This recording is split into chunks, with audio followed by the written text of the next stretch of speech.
Have you run for the entertainment committee of one of your school clubs and then found that you were a little afraid, not of the club sponsor, but afraid of knowing what is the correct thing to do, afraid of not knowing what is proper? The president of this club, Barbara, is suggesting that her friends serve with her on the entertainment committee, and the sponsor is willing that they should go ahead. The first social event of their season is a mother-daughter tea.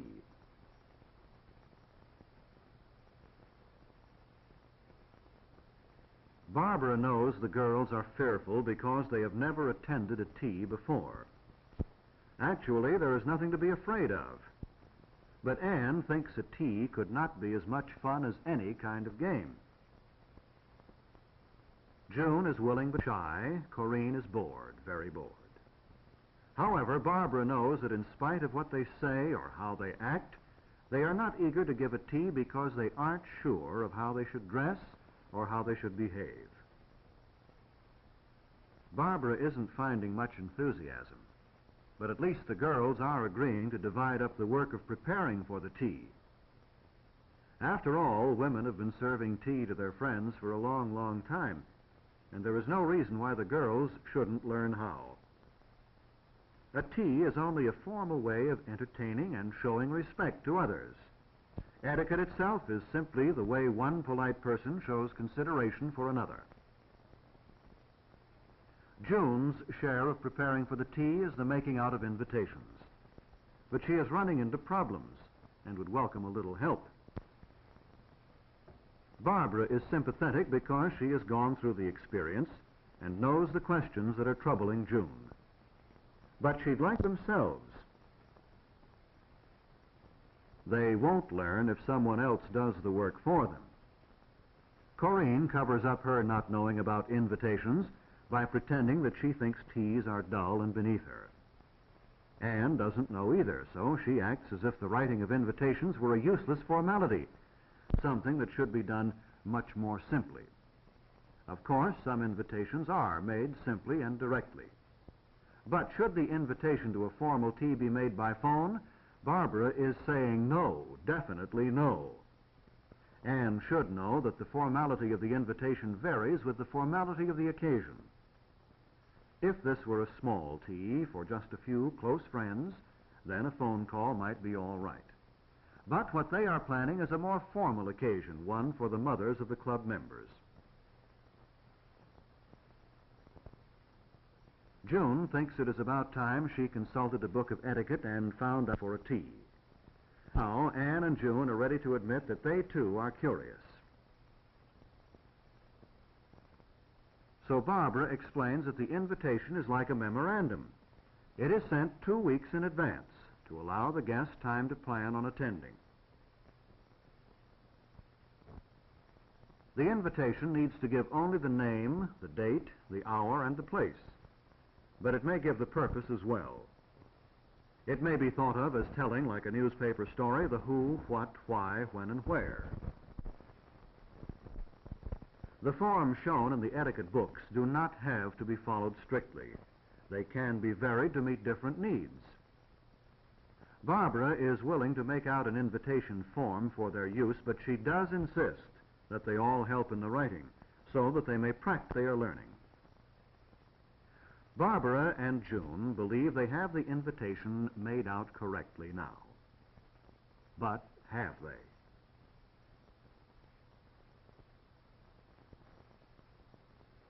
The Teamers Club requests the pleasure of your company on Friday, the 6th of October, from 4 until 6 in Stanley Hall.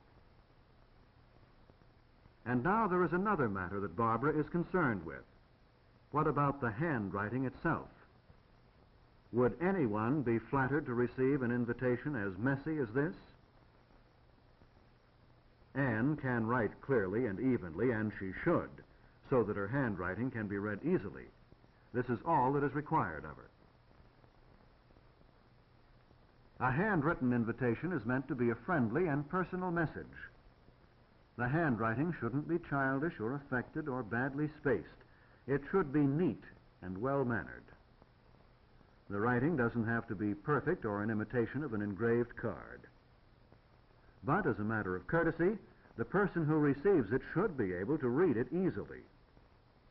But what of the RSVP in the corner? Would please reply be better? Anyway, Barbara is making the girls learn the basic ideas, that the invitation should be as formal as the occasion will be, and that the form of the useful. The basic ideas are really quite simple. The invitations have been sent out and the replies are beginning to come back. But still, there is no real enthusiasm for giving the tea. As far as the girls are concerned, it is all Barbara's idea or the club's idea. The tea is still a long way off, and they are not eager to be planning for something they don't expect to enjoy. Barbara wishes they could see that they haven't any enthusiasm because they think the party won't be any fun. They think these parties are involved and stuffy only because they don't know about them.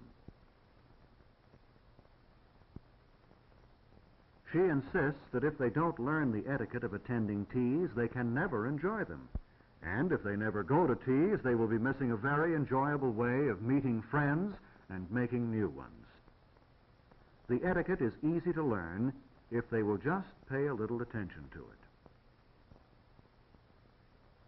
For instance, the replies to their invitations. Do they know how a reply should be made correctly? Mrs. Samuel Otis Brown accepts with pleasure the kind invitation of the Teen Timers Club on Friday, the 6th of October in Stanley Hall, 367 Cecil Avenue. Again, the who, what, where, when of the invitation. Again, it is simple and sensible and not nearly as stiff as it first seems. Apparently, Corinne thinks that there is one part of the tea that she will enjoy, the formal dress. However, June and Anne think she is overdoing it, and definitely so does Barbara. A tea is formal, yes, and it requires formal dress, yes, but formal dress must be in good taste. In the first place, Corinne will be acting as a hostess, not a guest. She will not be wearing a coat, let alone a fur coat. She will not be carrying a bag. Corinne argues that she ought to be allowed to wear whatever she thinks is becoming to her. But June and Anne think she would look silly trying to serve tea to guests in an ensemble as elaborate as that. Even if Corinne supposed that she were a guest, and if she were going to an extremely formal tea, she would still be far overdressed. Good taste in dress depends more on line and color than on richness or ornamentation. Moreover, in acting as a hostess, Corinne will dress quite simply. No gloves, and certainly not the long white gloves which are intended for formal evening wear. Jewelry should not be overdone. Hats are worn only by the guests. There is nothing at all wrong in Corinne's wanting to dress formally, but she must learn what is in good taste. Barbara changes the subject to ask Corinne what she is planning as entertainment for the tea. Corinne confesses that she hasn't even thought of it. Anne's suggestion of a basketball game is vetoed.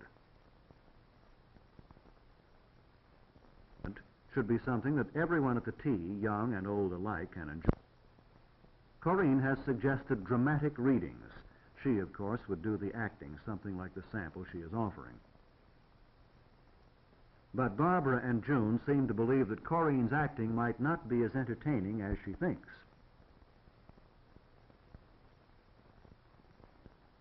Anne interrupts to show her idea of what would be a simple way of dressing for the tea. The dirndl is simple and colorful, but as the others agree, it lacks dignity. Corinne carried the idea of formal dress to one extreme, Anne is going to the other. Barbara is trying to explain that etiquette, choosing the correct dress for each occasion, doesn't require a large or expensive wardrobe. Good taste doesn't require a great deal of money. But etiquette and taste must be learned.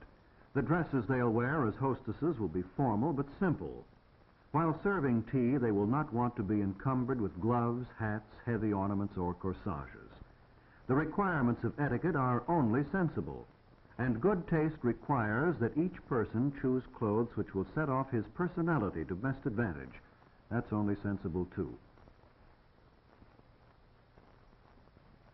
Anne's wanting to wear her tailored suit is wrong for her as a hostess, although it would be all right for a guest. Moreover, the lines of a tailored suit are wrong for her figure and make her look heavier.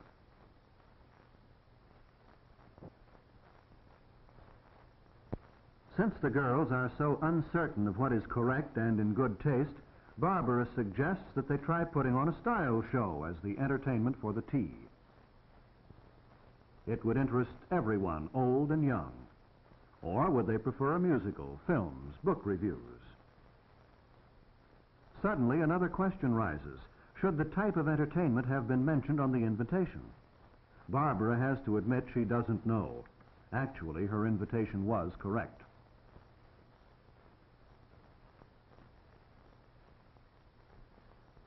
A few days after the tea, Anne tries practicing at home. She has at last admitted to herself that she has much to learn. She knows she is bungling even though she is trying hard. But she isn't sure of anything. Where the teapot should be placed, where the cup should be, or the spoons and plates, how the lemon or cream and sugar are offered. These are details, but they make all the difference between being graceful and being awkward. And when she hears her friends, she hopes she can make them show her what is right.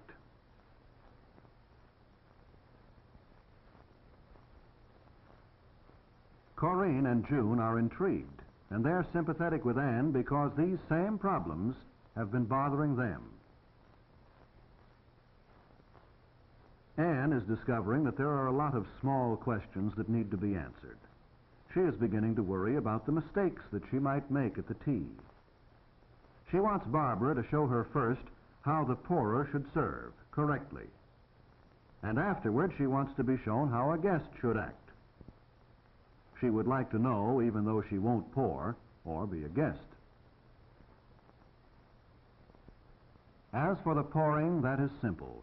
Everything is placed where it can be reached easily.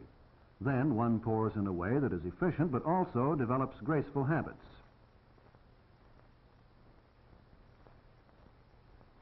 As to how a guest should act, that is simple too.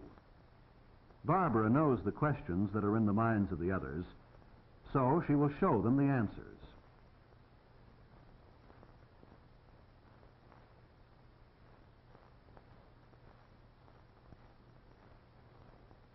A guest may go directly to the tea table herself to be served, or she may wait for someone to serve her. If she is wearing a veil, she will put it out of her way. Her bag will then be placed under or over her arm, and she will remove her gloves. She will help herself to a napkin, plate, spoon, and whatever she wishes to eat. The pourer will ask her preference as to lemon or cream and sugar. Of course, other drinks than tea may be served, coffee, for instance, or punch. The guest will take her choice. She will continue to chat and eat or drink. And when she is finished, she will place her plate out of the way. It is all very simple and really quite enjoyable when one learns how.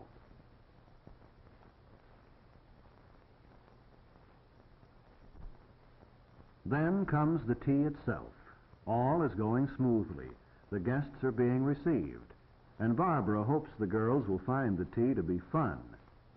Anne is meeting in the guest of honor someone like herself. That's right, she should not be chewing gum. There's one mistake for Anne, but she's not letting it trouble her. She ushers the mother and daughter to the tea table, ready to serve them.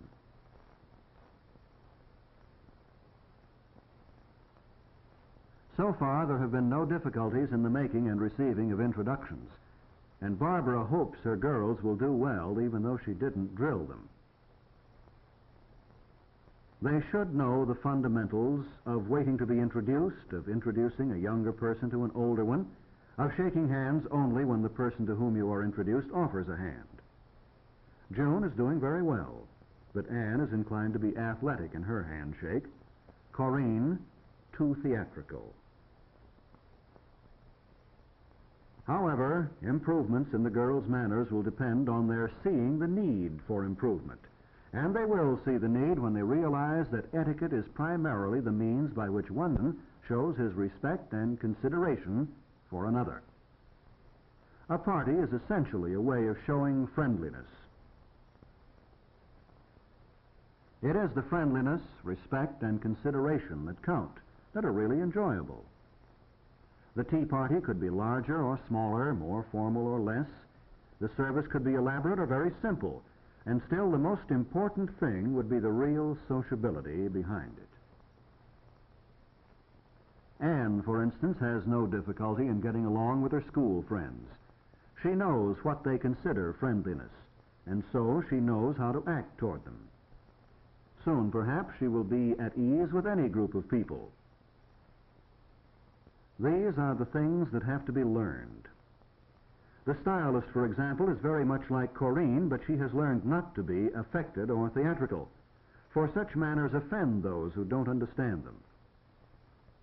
But she understands Corinne and her theatrical handshake and simply pulls it down to the proper level. Corinne is happy to find herself understood and is particularly careful to introduce the stylist to the pourers in the most gracious way she knows. Corinne feels especially friendly toward the stylist and finds it a genuine pleasure to serve her. Also, Corinne is aware that the stylist is demonstrating, as Barbara has shown them, how one can deal with a bag and remove her gloves unobtrusively without interfering with her conversation. Corinne is realizing, too, that she might never have made the stylist's acquaintance if it were not for the tea. For her, this is a strong argument in favor of teas. The stylist is one with whom she would like to make friends. For Corinne, the tea is already a success. Beyond their value as food, they are a symbol of hospitality. They are a mark and a gesture of friendliness. And they are served in a manner that is intended to show respect for a guest's dignity and good breeding. The silver teapots could just as well be china, the food much simpler, and still the importance and the value of a tea party would be there. Corinne is finding it so.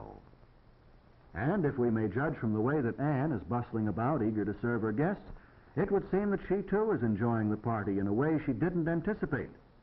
But she is trying to serve the guests with the same speed and energy she would put into a basketball game, a little too fast, and there's a penalty. One shouldn't take accidents too seriously, except to see that they don't happen again. The guest of honor puts Anne at ease by congratulating her, ironically, on playing a fast game and making a good shot. The sponsor explains that this show is intended only as a beginning. Style is not the same thing as fashion, which changes. Style is the use of definite principles of design. It doesn't require expensive clothes, but it does require good taste. Style is the art and science of enhancing one's personality through clothes. It involves the practical considerations of how to emphasize good features and mask the less attractive ones, of how to use lines, colors, fabrics, so as to meet the problems of the individual figure. The tall figure is broken with horizontal lines, the short figure heightened with vertical lines. One person appears larger in white. The heavy person looks smaller in black. If the hips are large, attention is focused on the shoulders or bust. The thickness or thinness of fabrics can seem to add or take off weight. Colors and color combinations are used like lines and accessories for effect. It is by the artful use of principles like these that the smart woman learns to dress in a way that suits her personality. As the stylist begins to analyze the first series of dresses in terms of good design, the sponsor takes an opportunity to congratulate Barbara and the committee on their success. The girls are enjoying themselves. Their fears are gone. They can look forward with pleasure to other parties.